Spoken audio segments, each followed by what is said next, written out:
Hi வீவோஸ், welcome to சங்கை சமையல். இன்றைக்கி ஒரு சூப்பரான தோசை கூட ஒரு சூப்பரான துவையல் ரெசிபி தான். வேண்டாம், இந்த ரெசிபி உங்களுக்கு எல்லாருக்கும் தெரிஞ்சது தான், மறுபடியும் சொல்லி போர் அடிக்க விரும்பல. இந்த முடக்கத்தான் தோசைக்கு எனக்கு இந்த காம்பினேஷன் தான் பிடிக்கும். அதாவது இந்த காரத்துவையல், அதுவும் அம்மியில் அரைச்சி சாப்பிட்ணுப்பா, அவ்வளோ சூப்பராக இருக்கும். இன்றைக்கி ஸ்கூல் லீவாமா, அதனால் நான் இன்றைக்கி அம்மியில் அரைக்கிறதுன்னு முடிவு பண்ணிட்டேன். மிக்ஸியை அப்படியே கொஞ்சம் ஓரம் கட்டிட்டு இந்த கொல்லை பக்கம் இந்த வீடு கட்டும் போது இதை நான் பார்த்து இந்த இடத்த கஸ்டமைஸ் பண்ணி கட்டினேன்னு வச்சுக்கோங்க. இங்கே தான் அம்மிக்கல் வைக்கணும், ஆட்டுக்கல் வைக்கணும்னு சொல்லிட்டு இந்த இடத்த நான் அவர்கிட்ட சொல்லி பிளான் பண்ணி கட்டினது. இங்கே அம்மிக்கல் கொடைக்கல்லாம் எங்கே எடுத்தேன்னு பார்த்தீங்கன்னா சேலத்தில் கோகுல் டைல்ஸ் மார்ட் அங்கே எடுத்தேன்னு நினைக்கிறேன். அம்மிக்கல் 1500, ஆட்டுக்கல் 3000. நான் ஒரு விளாகில் மாற்றி சொல்லியிருப்பேன்னு நினைக்கிறேன். பட் இதுதான் இது உண்மையான ப்ரைஸு. அதனால் இன்றைக்கி இங்கே தான் அரைக்கிறோம் அப்படின்னு போயிட்டேன். இதை அரைக்கும் போது எங்கள் பாட்டி ஞாபகம்லாம் வந்துருச்சு பார்த்துக்கோங்க.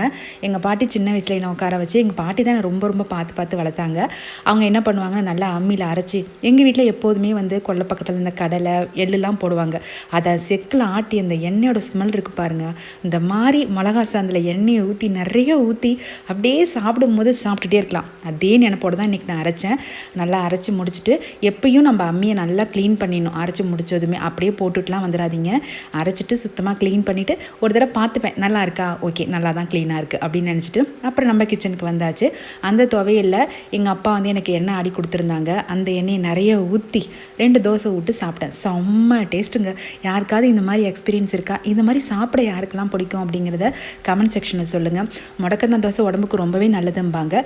யாருக்காவது வேணும்னா சொல்லுங்கள், நான் மறுபடியும் செய்யும் போது ரெசிபி உங்கள் கூட ஷேர் பண்ணுறேன். இந்த விளாக் பிடிச்சா மறக்காமல் நம்ம சேனலை சப்ஸ்கிரைப் பண்ணி சப்போர்ட் பண்ணுங்கள். உங்கள் ஃப்ரெண்ட்ஸ் அண்ட் ஃபேமிலிக்கும் ஷேர் பண்ணுங்கள். தேங்க்ஸ் ஃபார் வாட்சிங். அடுத்த ஷார்ட்ஸில் சூப்பரான அந்த ஆனியன் குருமாவை தான் ஷேர் பண்ண போகிறேன். ஸோ சப்ஸ்கிரைப் பண்ணிவிட்டு வெயிட் பண்ணுங்கள். நாளைக்கு மீட் பண்ணுறேன். பாய்.